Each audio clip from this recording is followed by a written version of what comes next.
Hello everyone, welcome to Chembusters. तो आज का हमारा टॉपिक है बेसिक कॉन्सेप्ट्स ऑफ केमिस्ट्री, जिसमें आज हम लोग सीखेंगे स्टोइशियोमेट्री। अब ये स्टोइशियोमेट्री होती क्या है? Stoichiometry means the calculation of amounts of elements involved in a chemical reaction. इसका बेसिकली मतलब क्या है?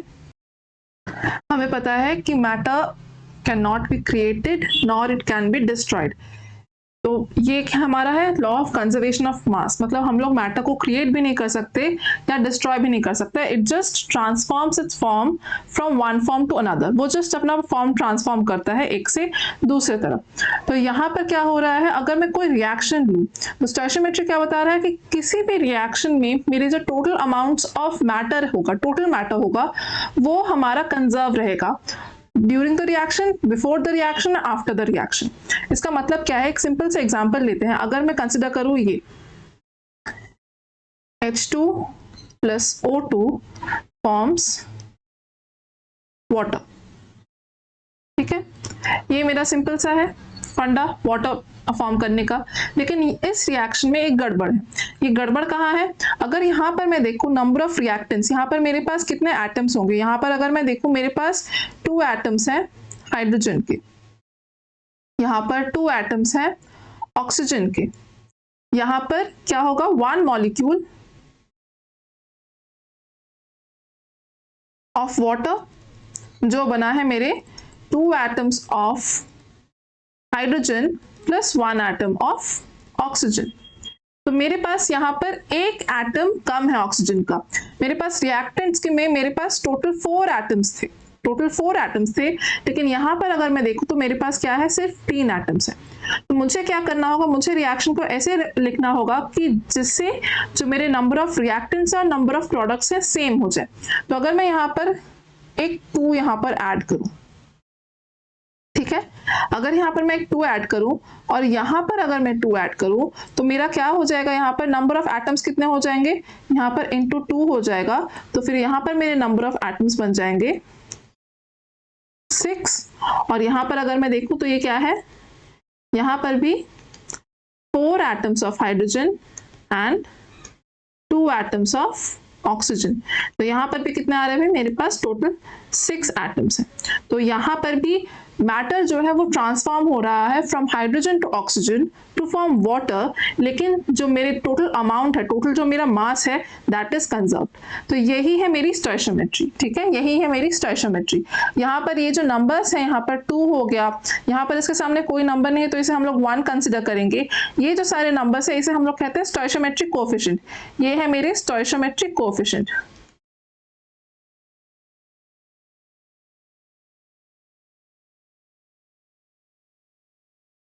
ठीक है? स्टोइशियोमेट्रिक कोएफिशिएंट ये क्या बताता है? ये यहाँ पर जैसे हम लोग बता रहे हैं, यहाँ पर अगर मैं H2 देखूं तो H2 इज अ मॉलिक्यूल, तो ये बताएंगे मेरे 2 मॉलिक्यूल है वाटर के, सॉरी हाइड्रोजन के। यहाँ पर ये 1 मॉलिक्यूल ऑफ ऑक्सीजन है और ये क्या है? मेरे 2 मॉलिक्यूल्स ऑफ वाटर है। अगर मैं इनको in terms of moles consider करूं तो ये क्या हो जाएगा? मेरा 2 moles of hydrogen gas, 1 mole of oxygen gas forms 2 moles of water molecule, ठीक है?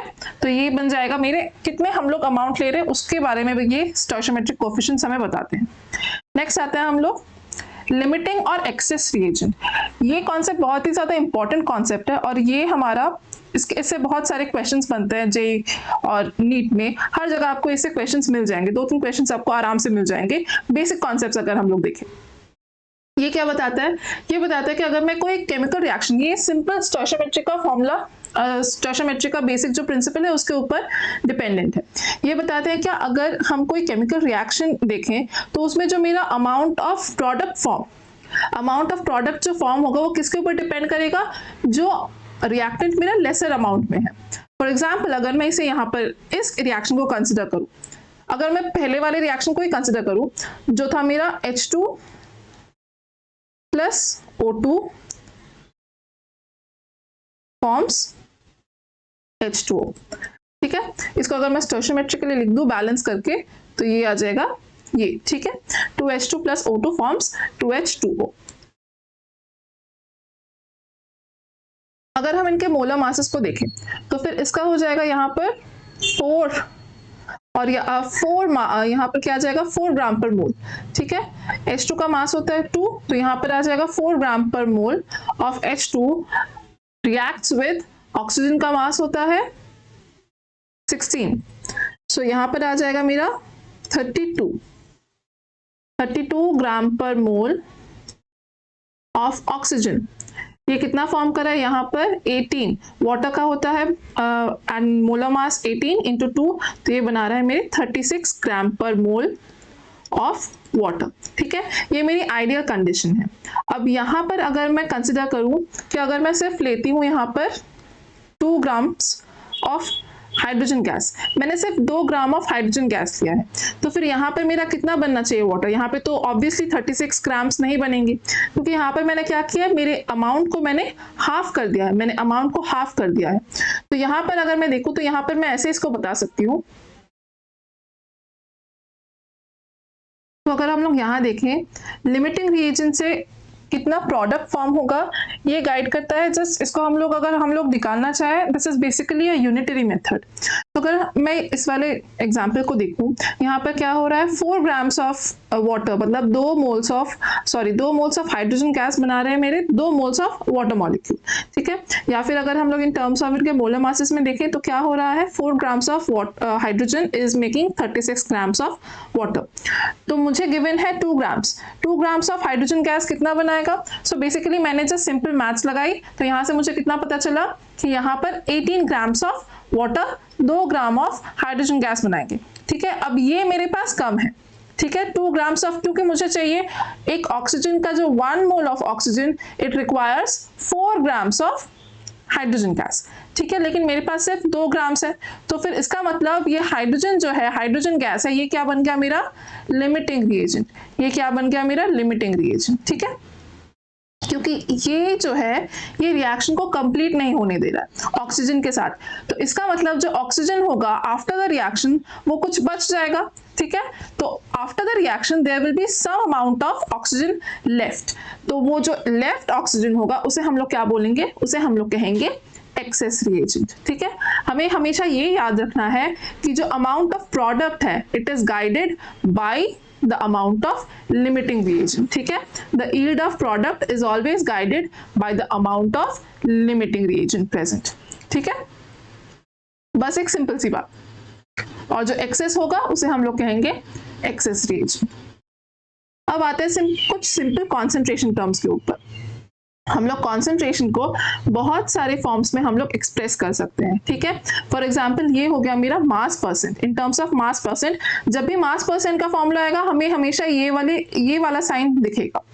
जो ये मास परसेंट क्या बताता है, mass of solute by mass of solution into 100। इसका मतलब है हम लोग बेसिकली जो मेरा सोल्यूशन है हम लोग उसको इन टर्म्स ऑफ परसेंटेज बता रहे हैं, तो अगर मेरे पास मान लेते हैं फॉर एग्जांपल, अगर मैं मान लूं मेरे पास 36% ऑफ NaCl सोल्यूशन है, 36% ऑफ NaCl सोल्यूशन है, तो इसका मतलब क्या होगा, इसका मतलब होगा अगर हम लोग इसको परसेंटेज में करें तो इसका मतलब मास ऑफ सोल्यूट क्या है, 36 grams of NaCl in 100 grams of water, ठीक है। तो मेरा मास ऑफ सोल्यूशन क्या है 100 ग्राम्स, और मेरा मास ऑफ 100 ग्राम्स ऑफ यहाँ पर वाटर नहीं होगा, यहाँ पर 100 ग्राम्स ऑफ सोल्यूशन होगा, ठीक है, 100 ग्राम्स ऑफ सोल्यूशन। तो इसका मतलब क्या है 36 grams of solute in 100 grams of solution, ये है मेरा मास परसेंट, हम लोग इन टर्म्स ऑफ परसेंटेज लिख रहे हैं, ठीक है। अब नेक्स्ट आता है मेरा मोल फ्रैक्शन। मोल फ्रैक्शन में यहाँ पर क्या कर रहे हैं हम लोग, मोल्स ऑफ कंपोनेंट, ये जस्ट फ्रैक्शन है, यहाँ पर ये पता करना, ये ध्यान रखना ये फ्रैक्शन है। तो अगर ये फ्रैक्शन है तो ये क्या हो जाएगा, एक यूनिटलेस क्वांटिटी, ये यूनिटलेस है। अगर मैं इसकी बात करूं तो ये भी यूनिटलेस है, क्योंकि मास और मास यहाँ पर दोनों के दोनों सेम डायमेंशंस में है, तो फिर ये भी मेरा क्या बन जाएगा, यूनिटलेस, ये भी एक यूनिटलेस क्वांटिटी है, ठीक है। अब यहाँ पर ये क्या है, moles of component bye total moles of all components in solution. इसका मतलब क्या है, अगर मान लेते हैं मेरे पास एक सॉल्यूशन है जिसमें मेरे पास 2 कंपोनेंट्स हैं, मान लेते हैं कंपोनेंट A और B मिलके एक मेरा सॉल्यूशन बना है, ठीक है। अब उसके अगर A के मोल्स को मैं अगर Na से बता रही हूँ और Nb हो गया मेरे मोल्स ऑफ B, ये क्या होंगे मेरे मोल्स, ठीक है, moles of A and B. तो फिर अगर मुझे बताना है मोल फ्रैक्शन ऑफ ए, तो मोल फ्रैक्शन ऑफ ए क्या हो जाएगा मेरा, moles of A component bye total moles of solution. तो टोटल मोल्स किससे बने हैं मेरे, ए प्लस बी से, तो ये बन गया मेरा moles of A, sorry mole fraction of A. अगर मुझे मोल फ्रैक्शन ऑफ बी पता करना है तो फिर ये क्या बन जाएगा, mole fraction of B, moles of B by total moles of solution. यहां पर मैंने क्या कंसिडर किया, यहां पे मैंने सिर्फ कंसिडर किया है टू कंपोनेंट, यहां पर मैंने टू कंपोनेंट्स को कंसिडर किया है in a solution, two component solution. यहां पर एक और बात आती है, देख लेते हैं यहाँ पर एक और बात आती है कि मोल फ्रैक्शन, क्योंकि ये फ्रैक्शन है, यहाँ पर क्या है, ये denominator is always greater than the numerator, तो ये mole fraction is always less than 1। और एक चीज है कि total number of mole fractions in a solution, अगर यहाँ पर टू कंपोनेंट है तो दोनों का सम क्या होगा मेरा, 1 होगा, ठीक है, दोनों का सम मेरा 1 होगा। अगर मेरे पास n कंपोनेंट्स है, for n component solution, for n component solution मतलब बहुत सारे मेरे पास कंपोनेंट्स हैं, तो फिर यहाँ पर क्या हो जाएगा, x1 x2 dot dot dot till xn, मतलब सारे कंपोनेंट्स का mole fraction that will be equal to 1, ठीक है, that will be equal to 1। ये है मेरा मोल फ्रैक्शन। अब मोल फ्रैक्शन भी यूनिटलेस क्वांटिटी है। अब दो लास्ट जो इंपॉर्टेंट है वो है मेरा, एक मोलालिटी और एक है मोलारिटी। अब मोलारिटी क्या बताता है, मोलारिटी बताता है मोल्स ऑफ सॉल्यूट, ये भी एक कॉन्सेंट्रेशन टर्म है, ये बताता है मोल्स ऑफ सॉल्यूट पर वॉल्यूम ऑफ सॉल्यूशन। अब यहाँ पर इसका यूनिट जो होगा, मोल्स ऑफ सॉल्यूट की यूनिट हो जाएगी मोल, और वॉल्यूम ऑफ सॉल्यूशन हम लोग लेते हैं इन टर्म्स ऑफ लीटर्स, सो इसकी यूनिट आ जाएगी मोल पर लीटर। नेक्स्ट आता है मोलालिटी। मोलालिटी है यहाँ पर moles of solute by mass of solvent in KG, तो इसका यूनिट आ जाएगा मोल पर केजी। यहाँ पर एक और चीज इंपॉर्टेंट है कि मोलालिटी जो है it is temperature independent, temperature independent quantity है, टेम्परेचर इंडिपेंडेंट, ठीक है, वेयर एज मोलारिटी जो है इट इज टेम्परेचर डिपेंडेंट। अब ये क्यों, ये इसलिए क्योंकि वॉल्यूम जो है, volume is dependent on temperature, volume is dependent on temperature. जब हम लोग स्टेट्स ऑफ मैटर करेंगे तब उसमें एक लॉ आता है, it is called Charles law. Volume जो है वो एक्सपैंड होता है विथ टेम्परेचर, ये है मेरा लॉ।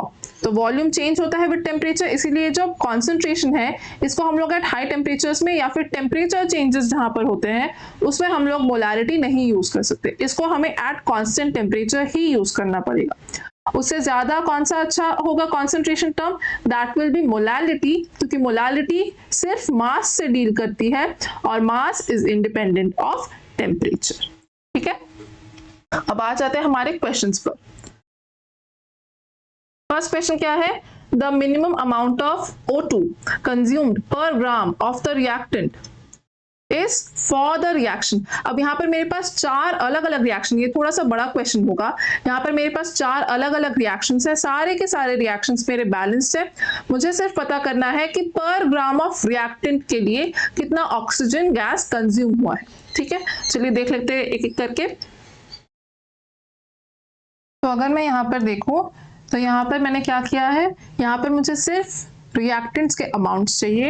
यहाँ पर आपको सारे के सारे जो एटॉमिक नंबर्स है वो दिए गए हैं, 50 आयरन का 56 होता है, ऑक्सीजन का 16, मैग्नीशियम 24, फास्फोरस 31, C12, H1। तो अगर मैं फर्स्ट वाला देखूं, यहाँ पर क्या है मेरे पास C3H8, इसका टोटल कितना आया, इसका मेरे पास टोटल जो मेरा मोलर मास आया वो आया 44 ग्राम पर मोल। यहाँ पर इसको कैसे किया मैंने, 12, यहाँ पर C है मेरा 12, तो 12 इंटू 3 प्लस 8, तो 36 plus 8 equals to 44 gram. Oxygen का भी सिमिलर वे में निकाला, ऑक्सीजन कितना आता है 32 ग्राम्स, तो इंटू 5 तो इट विल बी 160। तो यहाँ पर 44 ग्राम्स ऑफ, यहाँ पर मुझे सिर्फ सिंपल यूनिटरी मेथड लगाना है, यहाँ पर क्या है 44 grams of C3H8 requires 160 grams of oxygen, consumes 160 grams of oxygen. तो फिर 1 ग्राम कितना कंज्यूम करेगा? जस्ट सिंपल मैथ्स, तो यहाँ पर मुझे आंसर मिला है 3.64 ग्राम। सिमिलरली अगर मैं B और C का करूँ तो मुझे कितना यहाँ पर मिला है? P4 मेरा आया 124 ग्राम, 31 होता है फॉस्फोरस का, तो यहाँ से आया मेरा 124, ऑक्सीजन आया मेरा 160, तो for 1 gram it will be 1.30 grams. ठीक है, फिर आया मेरा आयरन का होता है 56, तो 4 आयरन विल बी 244, तो यहाँ पर मेरा फॉर 1 ग्राम ऑफ आयरन ये आ गया मेरा 0.43 ग्राम। लास्ट है मेरा मैग्नीशियम के साथ, तो मैग्नीशियम होता है 24, तो twice of magnesium will be 48, तो फॉर 1 ग्राम ऑफ मैग्नीशियम मेरा ऑक्सीजन कंज्यूम हुआ है 0.67 ग्राम्स। तो यहाँ पर मिनिमम अमाउंट पूछी है, तो मिनिमम अमाउंट यहाँ पर होगा मेरे आयरन का, that will be option C. ठीक है, तो यहाँ पर कौन सा ऑप्शन करेक्ट होगा? Option C will be our correct answer, ये हो जाएगा मेरा करेक्ट आंसर। ये थोड़ा सा लेंथी क्वेश्चन है पर इजी क्वेश्चन है। ठीक है, ये बहुत ही इजी क्वेश्चन है, थोड़ा सा कैलकुलेशन करना पड़ता है, बेसिक कैलकुलेशंस, लेकिन बहुत ही इजी सा क्वेश्चन है। आ जाते हैं नेक्स्ट क्वेश्चन पे। 5 moles of AB2 weigh 125 into 10 to the power minus 3 kg and 10 moles of A2B2 weigh 300 into 10 to the power minus 3 kg. The molar mass of A and B in kilogram per mole are. ये बहुत ही simple सा question है, यहाँ पर chemistry के कोई concepts use नहीं होते हैं, जस्ट यहाँ पर सिंपल मैथ्स आनी चाहिए। अब ये कैसे हो रहा है यहाँ पर देखते हैं। यहाँ पर क्या बताया गया है? 5 moles ऑफ AB2, इसका वेट है मेरा 125 इंटू, इसको हम लोग इन टर्म्स ऑफ ग्राम्स रखते हैं, हमें पता है केजीज में 10 to 10 - 3 आएगा। ठीक है, हमने इसको जो सिंपल ग्राम्स में रखा 125 ग्राम्स। ठीक है, तो फिर 1 मोल का कितना होगा? 1 मोल विल बी, 1 मोल का कितना होगा? 1 मोल हो जाएगा मेरा 25 ग्राम। ठीक है, अब आते हैं A2B2 में। A2B2 के मेरे कितने मोल्स हैं? 10 मोल्स ऑफ A2B2। ठीक है, इसका कितना वेट दिया गया है? इसका दिया गया है 300 into 10 to the power minus 3 kg, मतलब 300 ग्राम्स। तो फिर 1 मोल का कितना वेट आ जाएगा? 1 मोल विल बी 30 ग्राम्स। ठीक है, यहां तक क्लियर है? तो फिर अब यहां पर क्या करना है? मुझे पता है अगर ये वेट है, अगर किसी चीज का वेट कैसे बनता है, इसका वेट होगा, ए का मोलर मास होगा प्लस ट्वाइस ऑफ बी का मोलर मास होगा, तब जाकर मेरा ये 25 ग्राम आया होगा। और यहाँ पर अगर मैं देखूं तो 2 मोल्स ऑफ ए लेना पड़ेगा और 2 मोल्स ऑफ बी लेना पड़ेगा, तब जाकर मेरे पास 30 ग्राम्स आएंगे। मेरे पास ए का भी मुझे नहीं पता मोलर मास कितना है, बी का भी नहीं पता। इसको हम लोग सिंपली ऐसे लिख सकते हैं, MA मतलब molar mass of A plus 2 MB, ये बना है मेरा 25 ग्राम। सो ये हो सकता है मेरा फर्स्ट इक्वेशन, और ये क्या हो गया मेरा? Twice of MA plus twice of MB, ये बन गया मेरा 30 ग्राम। सो ये हो गया मेरा सेकेंड इक्वेशन। अब मेरे पास 2 इक्वेशंस आ गई हैं। जब मैंने दोनों इक्वेशंस को सॉल्व किया तो मेरे पास MA की वैल्यू आई 5 into 10 to the power minus 3 kilo joule per mole, और MB आई 10 into 10 to the power minus 3 kilo joule per mole. ठीक है, तो यहाँ पर सिंपल जस्ट मैथ्स लगाना है। तो फिर मेरा ऑप्शन कौन सा हो जाएगा? ऑप्शन देख लेते हैं। यहाँ पर ऑप्शन हो जाएगा मेरा MA आया 5 एंड MB मेरा आया 10, तो यहाँ पर हो जाएगा ऑप्शन डी, ऑप्शन डी। ठीक है, ऑप्शन डी। आ जाता है नेक्स्ट क्वेश्चन पे। For the following reaction, the mass of water produced from 445 gram of C57H110O6 is. अब इतने बड़े मॉलिक्यूल को देखकर डरने की कोई जरूरत नहीं है, ये जो सिंपल जो हमने स्टोइशियोमेट्री में सीखा था बस वही है। अब यहाँ पर अगर मैं देखूँ, यहाँ पर मेरे पास एक चीज अच्छी, यहाँ पर एक अच्छी बात है, वो है यहाँ पर कि यहाँ पर बैलेंस इक्वेशन मेरे पास दे दिया गया है, तो फिर इतने बड़े नंबर्स को लेकर मुझे बैलेंस करने की कोई जरूरत नहीं है। तो अगर मैं यहाँ पर देखूँ इस रिएक्शन को, तो यहाँ से मुझे क्या पता चल रहा है कि 2 मोल्स ऑफ ये जो बड़ा सा रिएक्टेंट है, it forms 110 moles of water. ठीक है, तो इसका मतलब यहाँ पर क्या आ जाएगा? 2 मोल्स ऑफ C57H110O6 कितने बनाते हैं भाई? 110 moles of water, 110 moles of water. ठीक है, 110 मोल्स ऑफ वाटर। अब मेरे पास गिवन क्या है, मेरे पास गिवन है सिर्फ 445 ग्राम्स। तो पहले देखते हैं 2 मोल्स का कितना ज्यादा वेट होगा in terms of molar mass. तो मुझे इसका मोलर मास निकालना पड़ेगा। सो इसका मोलर मास कितना आता है, इसका मोलर मास अगर मैं देखूं C57, सो यहाँ पर कर लेते 2 मोल्स ऑफ 2 मोल्स, तो यहाँ पर 2 करके यहाँ पर देख लेते कितना आएगा। C57, C का होता है 12 इंटू 57 प्लस हाइड्रोजन का होता है 1, सो 1 इंटू हाइड्रोजन का 110 प्लस ऑक्सीजन का होता है 16, सो 16 इंटू 6, तो ये आएगा 2 इंटू 890, ये आएगा 890 ग्राम पर मोल।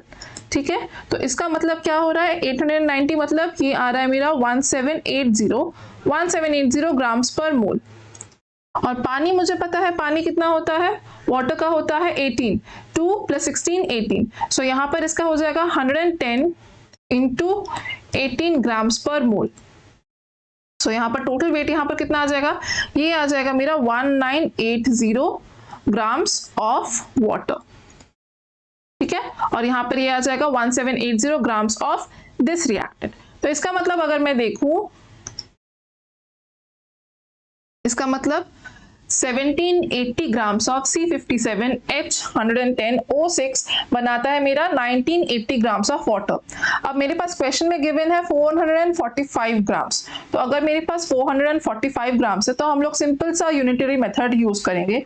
तो इसका मतलब 445 grams of this reactant C57H110O6 will form 1980 grams, सिर्फ सिंपल मुझे लगाना है unitary method, into 445 grams of water.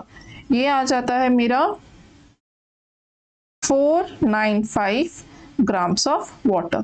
ठीक है, देखता ऑप्शन में 495 है कि नहीं है, मेरा 495 ऑप्शन बी। तो यहाँ पर मेरा करेक्ट ऑप्शन कौन सा हो जाएगा, ऑप्शन बी। आ जाते हैं नेक्स्ट क्वेश्चन पे। For the reaction N2 plus 3H2 forms 2NH3, ये एक यूनिवर्सल सा रिएक्शन है जो सबको पता है, the Born Haber process for the formation of ammonia. Identify dihydrogen as a limiting reagent in the following reaction mixtures. तो ये आ गया मेरा लिमिटिंग रिएजेंट का क्वेश्चन। अब यहाँ पर क्या है, यहाँ पर सिंपल सा अगर मैं देखूं तो यहाँ पर मेरे पास 4 फिर से ऑप्शंस दिए गए हैं, मुझे इनमें से बताना है कौन सा लिमिटिंग रिएजेंट है। ठीक है, तो लिमिटिंग रिएजेंट अगर मुझे बताना है तो यहाँ पर अगर मैं देखूं, यहाँ पर क्या हो रहा है, N2, ये बेसिक सा पहले देख लेते हैं क्या हो रहा है यहाँ पर स्टोइचियोमेट्री इसकी, फॉर्म्स 2NH3। ठीक है, ये है मेरा रिएक्शन। तो 1 mole of N2 requires 3 mole of H2 to form 2 moles of NH3। ठीक है, ये होना चाहिए थियोरेटिकल। तो अगर 1 मोल N2 का वेट कितना होता है, नाइट्रोजन का होता है 14 ग्राम्स एटॉमिक मास, तो फिर यहाँ पर अगर मैं देखूं N2 तो दैट विल बी 28 ग्राम पर मोल, अगर मैं इसका मोलर मास देखूं। ठीक है, इन टर्म्स ऑफ मैं इसको ग्राम्स ही दिखती हूँ। वाटर का अगर मैं लूं तो ये हो गया 2 इंटू 3 6, तो ये आ जाएगा 6 ग्राम। तो यहाँ पर ये कितना आ रहा है 14 प्लस 3 17 2 जा 34 ग्राम्स। ये है मेरे ideal condition, this is my ideal condition, ये है मेरा आइडियल कंडीशन। ठीक है, ऐसा होना चाहिए, लेकिन अभी मेरे पास लिमिटिंग रिएजेंट्स दे दिए गए हैं। तो अगर मैं चारों रिएक्शंस को देखूं, चारों कंडीशंस को, तो कुछ ऐसा होगा। तो ये है मेरे सॉल्व करने के बाद ऑप्शंस। तो अगर मैं फर्स्ट ऑप्शन देखूं तो यहाँ पर क्या आ रहा है 56 grams of N2 and 10 grams of H2। Ideal condition क्या थी, आइडियल कंडीशन थी 28 grams of N2 would require 6 grams of H2। तो जब मेरा 56 ग्राम्स ऑफ N2, उसको कितना चाहिए होगा, उसको चाहिए होगा 12 ग्राम्स ऑफ H2। लेकिन मेरे पास है कितना, मेरे पास है सिर्फ 10 ग्राम्स ऑफ H2, तो फिर यही बन जाएगा मेरा लिमिटिंग रिएक्टेंट। यही यहाँ पर क्या हो जाएगा मेरा लिमिटिंग रिएक्टेंट। मेरा फर्स्ट ऑप्शन ही यहाँ पर करेक्ट है। ठीक है, तो यहाँ पर मेरा फर्स्ट ऑप्शन ही सही हो जाएगा। लेकिन दूसरे ऑप्शंस को भी देख लेते हैं वहां पर क्या हो रहा है। दूसरे ऑप्शंस को अगर मैं देखूं ऑप्शन बी, तो यहाँ पर क्या है 35 grams of N2 plus 8 grams of H2। तो यहाँ पर 28 ग्राम्स को चाहिए 6 ग्राम्स ऑफ H2, तो फिर 35 ग्राम्स ऑफ N2 को चाहिए होगा 7.5 ग्राम्स ऑफ H2। मेरे पास गिवन है 8 ग्राम्स ऑफ H2, तो ये यहाँ पर hydrogen is not acting as a limiting reactant. Next देख लेते हैं ऑप्शन सी में क्या है 14 grams of N2 and 4 grams of H2। Similar way में इसको करेंगे, 28 ग्राम्स को चाहिए 6 ग्राम्स ऑफ H2, तो फिर 14 ग्राम्स को चाहिए 3 ग्राम्स ऑफ H2। मेरे पास गिवन है 4 ग्राम्स, तो यहाँ पर भी H2 is not a limiting reactant. और लास्ट वाला ऑप्शन है 28 grams of N2 and 6 grams of H2। तो ये तो मेरा आइडियल कंडीशन ही था, तो फिर यहाँ पर भी H2 is not a limiting reactant. मेरा ऑप्शन कौन सा करेक्ट हो जाएगा? ऑप्शन करेक्ट हो जाएगा मेरा ऑप्शन ए। यहाँ पर मुझे लिमिटिंग रिएक्टेंट के लिए बस सिंपल यूनिटरी मेथड यूज करना है और कुछ नहीं यहाँ पर चाहिए एक्स्ट्रा, और सिंपल आराम से मेरा रिएक्शन, मेरा सॉल्यूशन निकल जाएगा। अब आ जाता है हमारे लास्ट क्वेश्चन पर। यहाँ पर क्या है, 0.5 moles of BaCl2 is mixed with 0.2 moles of Na3PO4 whole 2. Sorry, Na3PO4. The maximum number of moles of Ba3PO4 whole 2 that can be formed is। अब यहाँ पर रिएक्शन नहीं दिया गया है, तो मुझे रिएक्शन पता करना होगा रिएक्शन क्या है। सिंपल सी बात है, यहाँ पर रिएक्शन हम लोग अगर नहीं भी जानते तो फिर रिएक्शन बन जाएगा आराम से, क्योंकि मेरे पास यहाँ पर प्रोडक्ट दिया गया है। यहाँ पर क्या है मेरे पास, BaCl2 प्लस Na3PO4, ठीक है। तो यहाँ पर मेरा एक बनेगा Ba3PO4 होल ट्वाइस प्लस यहाँ पर NaCl, क्योंकि बचा क्या है मेरे पास, Na और Cl ही बचा है, तो यहाँ पर NaCl बचेगा। अब मुझे इसको करना है बैलेंस, इसको स्टोइचियोमेट्रिकली बैलेंस करना है। तो फिर अगर मैं यहाँ पर फर्स्ट देखूँ, ये उसी से बैलेंस हो जाएगा। बेरियम मुझे चाहिए 3 मोल्स, तो यहाँ पर मेरे पास क्या है, सिर्फ एक ही है एटम बेरियम का, एक ही मोल है बेरियम का, सो यहाँ पर मैं 3 ऐड कर दूंगी, ठीक है। अब क्या चाहिए मेरे पास, ये PO4 जो है वो मुझे कितने चाहिए, ट्वाइस 2 मोल्स, यहाँ पर सिर्फ एक ही है, तो यहाँ पर मैं सिर्फ 2 ऐड कर दूँ। अब उस हिसाब से NaCl कितना फॉर्म हुआ, 3 × 2 6, 2 × 3 6, तो यहाँ पर हो गया 6 moles of Na and 6 moles of Cl, तो ये बन गया मेरा 6 NaCl। ये हो गया मेरा बैलेंस इक्वेशन। अब मुझे पता करना है maximum moles of Ba3PO4 whole 2 कितना फॉर्म हो सकता है। तो अगर मैं यहाँ पर देखूँ तो यहाँ पर क्या हो रहा है, 3 मोल्स ऑफ, यहाँ पर पहले देखना पड़ेगा लिमिटिंग रिएजेंट कौन है। 3 moles of BaCl2 requires 2 moles of Na3PO4 to form 1 mole of Ba3PO4 whole 2, ठीक है। तो इसका मतलब अगर मैं यहाँ पर यूज करूँ 0.5 मोल ऑफ BaCl2, तो अगर मैं यहाँ पर 0.5 मोल लूँ, 0.5 मोल ऑफ BaCl2, उसको कितने मोल्स चाहिए होंगे, उसको चाहिए होंगे 2/3 × 0.5, तो ये आ जाता है मेरा